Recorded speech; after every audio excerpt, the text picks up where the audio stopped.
January 7th, 1945. In a quiet headquarters in Europe, Supreme Allied Commander Dwight D. Eisenhower sat reading the transcript of a press conference given only hours earlier. He read it once, then again, and with every line, his frustration grew. The speaker was British Field Marshal Bernard Montgomery, one of Eisenhower's senior subordinates. Montgomery had just told the international press that he had personally saved the American Army during the Battle of the Bulge. He described American forces as confused, American command as disorganized, and British leadership as the decisive factor that prevented disaster. For Eisenhower, this was not merely inaccurate. It was deeply damaging. By early 1945, Eisenhower was responsible for the largest military alliance in history. He coordinated American, British, Canadian, French, and other allied forces. He managed not only armies, but governments. He answered to presidents and prime ministers, not just generals. And one of the central responsibilities of his position was this: keeping the alliance united. That responsibility would soon prevent him from taking an action any ordinary commander would have considered obvious. To understand why Eisenhower could not simply remove Montgomery, we must first understand who Montgomery was and what he represented to Britain. In 1942, Britain was still recovering from years of military disappointment. France had fallen. Dunkirk had been a retreat. The war had brought bombing, rationing, and uncertainty to British homes.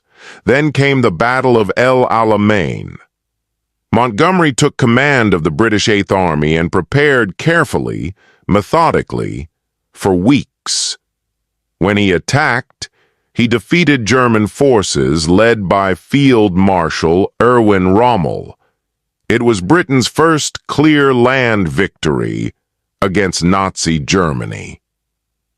The impact at home was enormous. Church bells rang across the country. Newspapers celebrated Montgomery as a national hero. Prime Minister Winston Churchill called the victory a turning point in the war. From that moment forward, Montgomery became more than a general. He became a symbol of British resilience. Montgomery believed deeply in his own abilities. He was disciplined, confident, and absolutely certain of his judgment.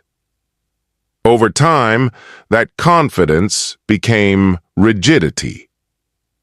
By 1944 and 1945, Montgomery believed that his approach to warfare was superior, and that others, especially American commanders, lacked experience.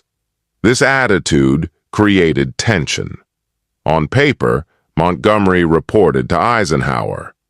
In practice, he often behaved as if he were an equal partner, not a subordinate, and Churchill supported him.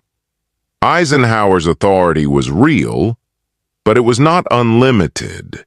His position existed only because both the American and British governments supported it. Britain contributed fewer troops than the United States, but demanded equal respect and influence. Churchill insisted that British commanders be treated as equals, regardless of numbers. If Eisenhower dismissed Montgomery without British approval, it would not be seen as a military decision. It would be seen as a political insult. These tensions became serious after Operation Market Garden in September 1944. Montgomery proposed a bold airborne operation through the Netherlands that he believed would end the war quickly. Eisenhower had reservations. Intelligence suggested stronger German resistance. The plan relied on a narrow supply route.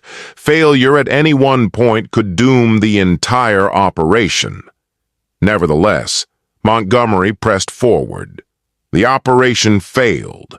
Thousands were killed or captured. Montgomery accepted no responsibility and soon demanded additional authority. Eisenhower refused. Then, in December 1944, Germany launched its final major offensive, the Battle of the Bulge. American forces bore the brunt of the attack. They fought in extreme cold, often without adequate winter equipment, and they stopped the German advance at tremendous cost. Eisenhower made a temporary decision to place some American units under Montgomery's coordination in the northern sector, strictly for operational efficiency. When the battle ended, that temporary arrangement was supposed to end quietly.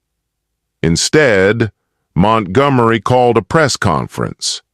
On January 7, 1945, Montgomery publicly suggested that British command had rescued American forces from collapse. The reaction in the United States was immediate and severe.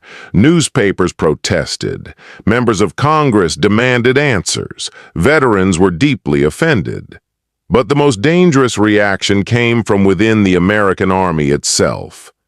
Senior American commanders, including Omar Bradley and George S. Patton, told Eisenhower they could not continue under these conditions. They believed American soldiers had been publicly dishonored. If Montgomery remained in command, they were prepared to resign. This placed Eisenhower in an impossible position. If he dismissed Montgomery, Churchill would protest fiercely. British public opinion could turn against the alliance. If he refused to act, his own senior commanders might step down, fracturing American leadership. Eisenhower prepared an order relieving Montgomery of command. It sat on his desk, unsigned. Before he could act, Churchill intervened. Churchill acknowledged Montgomery's poor judgment, but warned that dismissing him would create lasting political damage. Instead, Churchill proposed a compromise.